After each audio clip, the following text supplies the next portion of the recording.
bien, le decía que íbamos a ir a la ciudad de Rosario porque allí está Ricardo Espinosi. Es un hombre que viene del peronismo, que ahora está como diputado nacional dentro de Cambiemos. ¿Cómo le va, Espinosi? Buenas noches. Hola, muy buenas noches. Bueno, decía, usted es un hombre del peronismo, porque hablamos mucho del radicalismo en Cambiemos, hablamos de la coalición cívica, hablamos del PRO, pero se habla muy poco del peronismo y eso nos llama la atención fundamentalmente acá en la provincia de Santa Fe, porque ustedes integraron justamente desde el peronismo las listas de Cambiemos. ¿Usted, Espinosi, sigue siendo peronista? Sí, soy un peronista que se ha incorporado al PRO como tantos otros. Hay que recordar que el PRO es un partido nuevo, integrado por gente proveniente de distintas fuerzas políticas, también por gente independiente o que no había participado nunca antes en política. Y bueno, a partir de mi participación en el PRO ya prácticamente hace 4 años, luego nos hemos incorporado a Cambiemos, esta coalición que hoy gobierna la República Argentina. Ahora, recuerdo que Emilio Monzó, que es el presidente de la Cámara de Diputados de la Nación, un hombre del PRO, dijo no hace mucho tiempo que había que incorporar más peronistas a Cambiemos. Tuvo mucha resistencia, inclusive hasta el presidente no lo invitaba a las reuniones más íntimas de esa mesa chica, de ese círculo rojo del que tanto se habló. ¿Qué pasa en Capital Federal? ¿Son reacios al peronismo? No, al contrario. Creo que se están incorporando peronistas y que esto va a seguir ocurriendo, no solamente en los ámbitos nacionales, sino que comienzan a verse algunos movimientos también en distintas localidades, por ejemplo en la provincia de Santa Fe. Creo que en aquel momento la resistencia a Monzó fue que mencionó apellidos fuertes y muy vinculados con el gobierno anterior. Y en todo caso creo que la gente que se ha venido incorporando desde el peronismo al PRO son aquellos que hemos sido excluidos o que hemos disentido o que hemos discutido mucho con las decisiones que tomó el gobierno anterior. Me parece que el problema o tal vez el exceso, por llamarlo de alguna manera, de Monzó fue mencionar apellidos de peso que formaron parte de una experiencia que ojalá no se repita en la Argentina. Bueno, por lo que usted dice, Espinosi, por lo que podemos ver, por ahí lo vemos bien al presidente en la provincia de Salta, ya con Urtubey, ¿el problema o el límite de Cambiemos con el peronismo es el kirchnerismo? De algún modo, sí. Se está planteando un futuro diferente.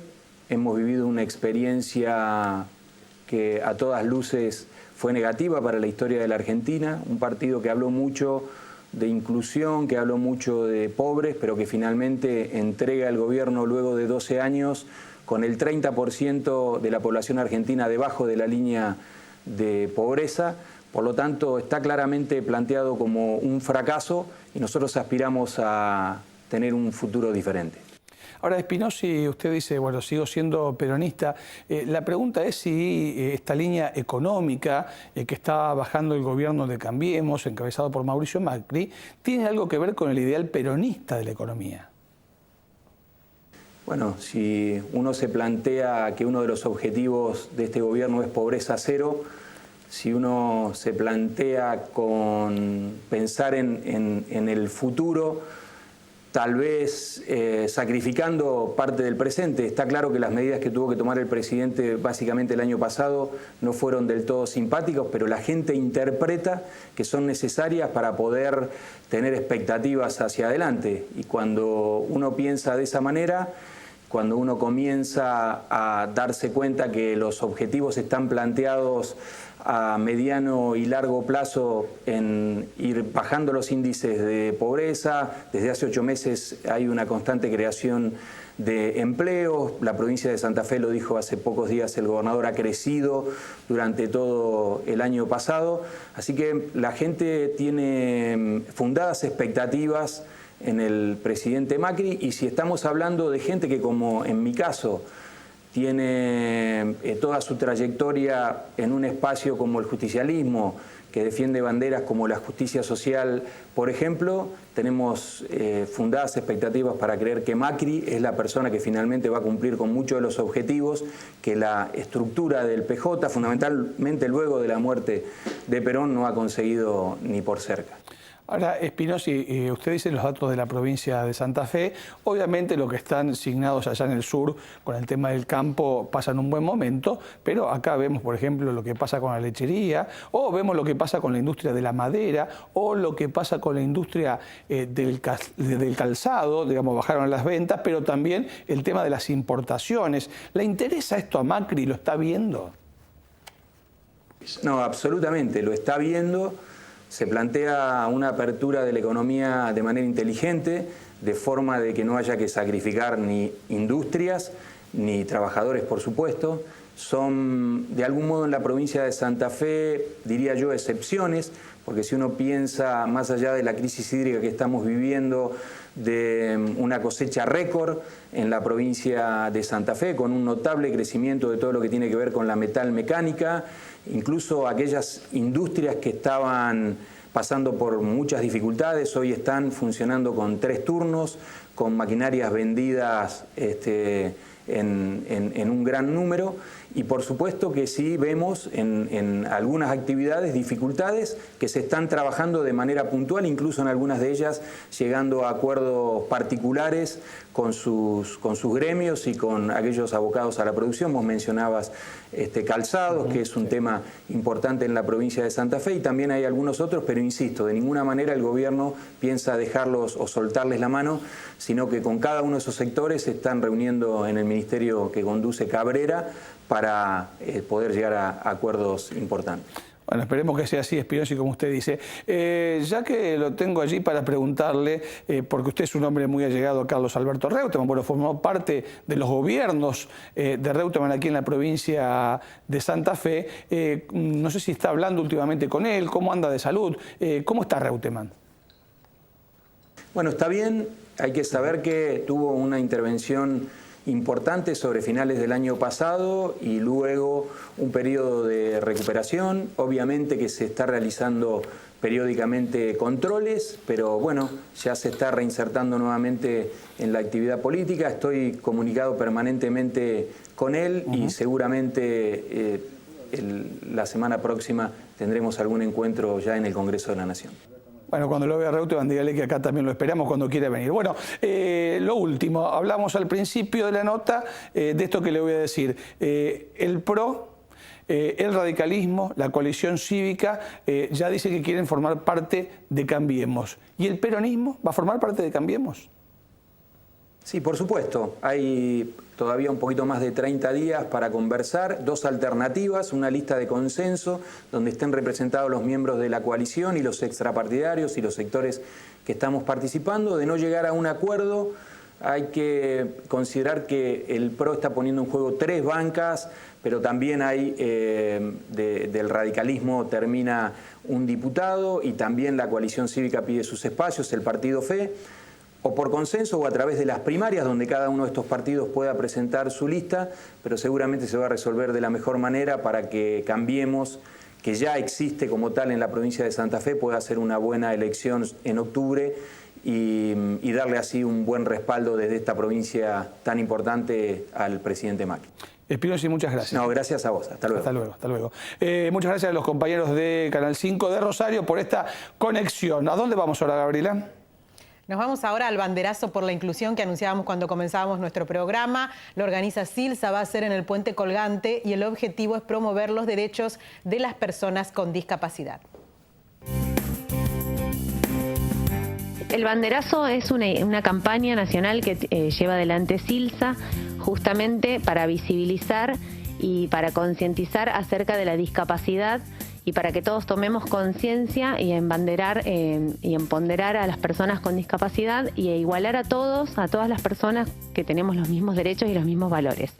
Esta campaña empezó el 3 de diciembre en Buenos Aires, en el obelisco de la ciudad de Buenos Aires, y hoy por suerte desembarca acá en Santa Fe, tratando de concientizar y de seguir sumando ciudades donde esta bandera se pueda desplegar y hacer a la gente tomar conciencia. Y la idea es que podamos ir llevando esta bandera por todo el país, representándola en los monumentos históricos, como en nuestro caso fue el Puente Colgante, quizás en Rosario en el Monumento a la Bandera, y llevándola en todas las provincias o ciudades donde la gente pueda acercarse e ir llevando este mensaje de inclusión a todo el país. Siempre trabajamos pensando que las personas somos todas iguales, con los mismos derechos y con los mismos valores, obligaciones, siempre bajo esa base y esa premisa es que Silsa trabaja para que la gente en general tome conciencia de que ante todo somos personas, justamente, siempre anteponiendo el personas y tratando de que el tema de la discapacidad se trate sin ser un tema tabú, que todos podamos ejercer los mismos derechos. Por ahí falta un poquito más de concientización, que es lo que estamos haciendo, y que este banderazo esperamos que también haga tomar un poco más de conciencia, de que nos pongamos y que realmente nos pongamos en el lugar del otro. Pero sí, Santa Fe yo creo que se está trabajando, siempre la deuda es grande siempre con la temática y las personas con discapacidad, pero las barreras arquitectónicas y el lugar de los lugares públicos, los bares, o sea, ir a disfrutar de un espectáculo, siempre hay algo arquitectónico con lo que nos encontramos. Capaz que ahora han puesto rampas de acceso, pero entras y no puedes acceder al baño. O sea, se está como empezando a generar conciencia en esas cosas, pero hay que seguir trabajando.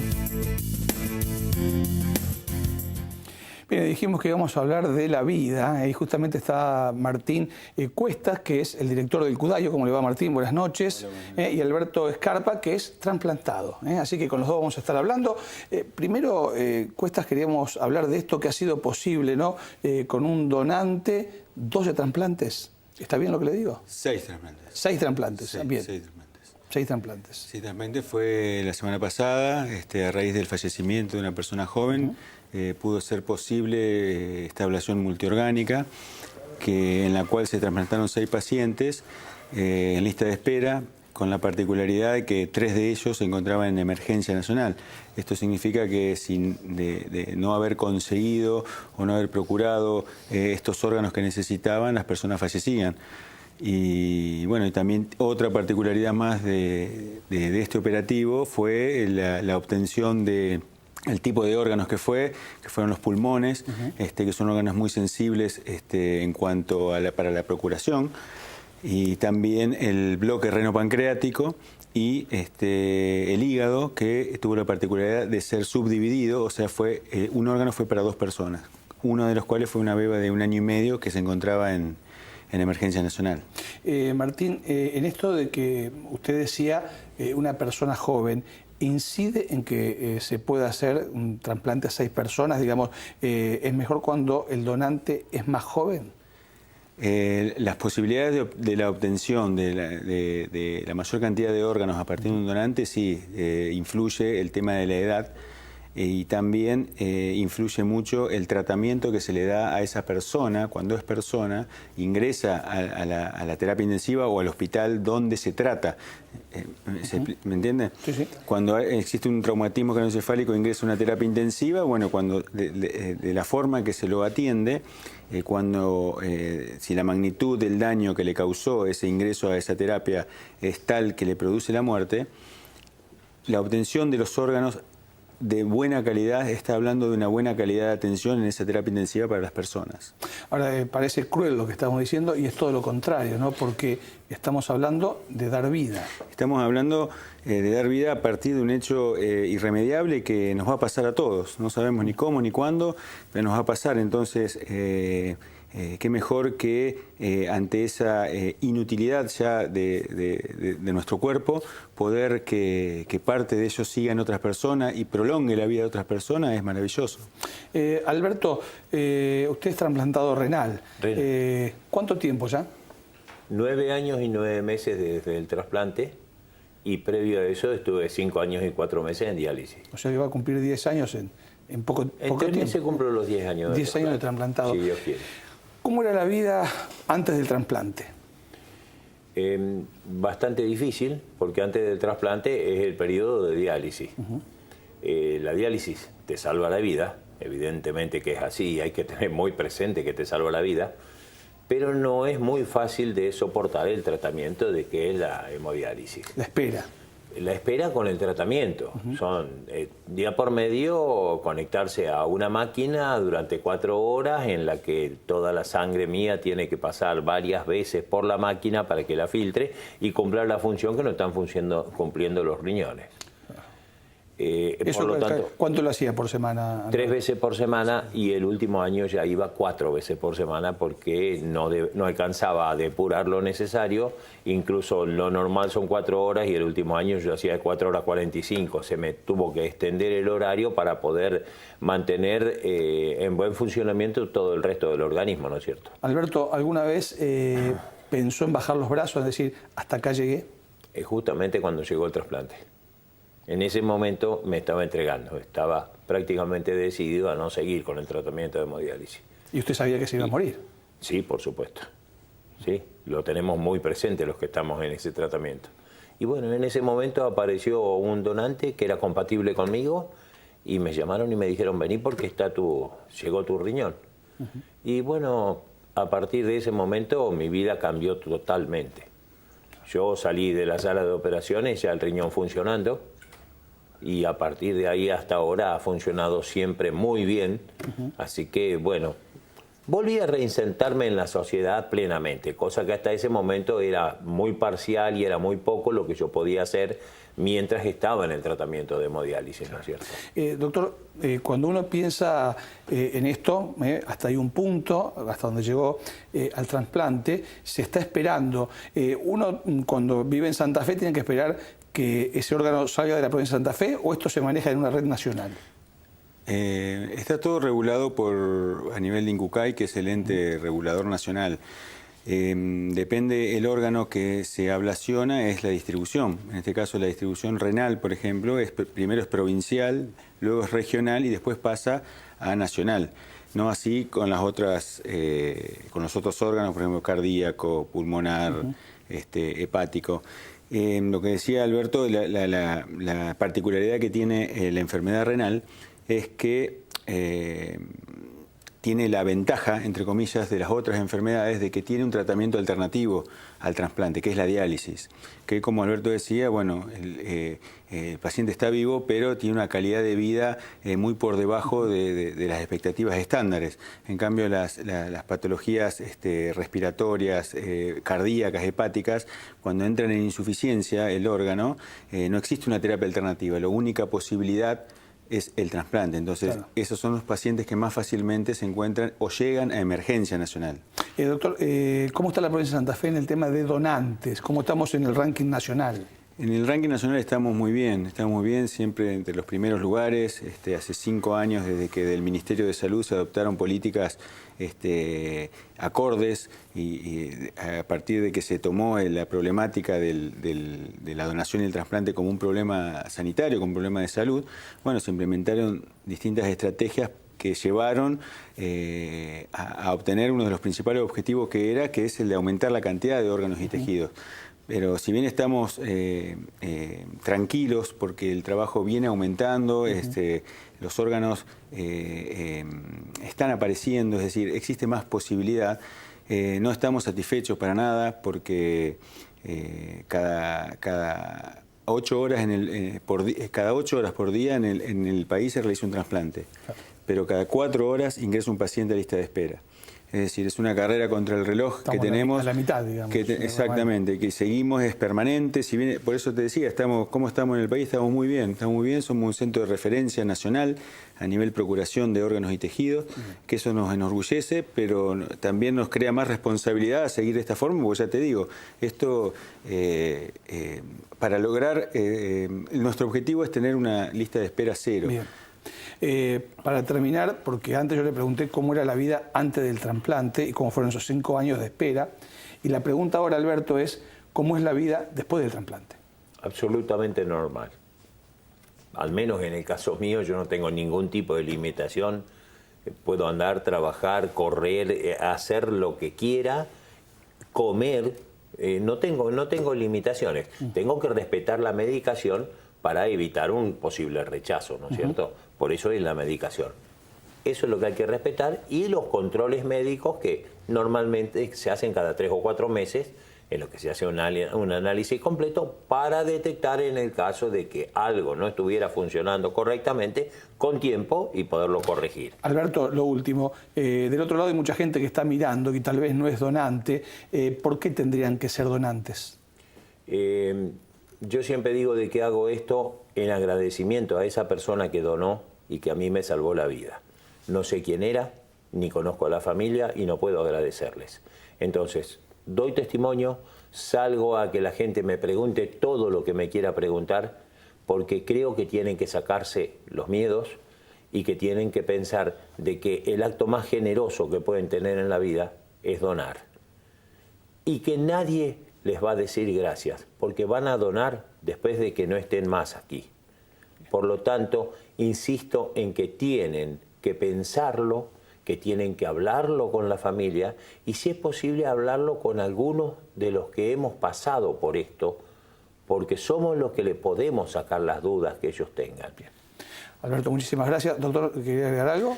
Sí, no, quería agregar que esto, qué le podemos decir a la sociedad? Que esto es parte de todos, no es un problema de ellos únicamente. Si bien nosotros trabajamos para las personas que están en lista de espera, esto es algo que nos involucra a todos. Tenemos 3 veces más posibilidades, todos, de necesitar un órgano que de ser donante. Así que muchas gracias por la invitación en nombre de todas las personas que están esperando. Muchísimas gracias por haber venido los dos. Gracias, Muchísimas gracias. Muchas gracias. Vamos a ir a la pausa, ya volvemos.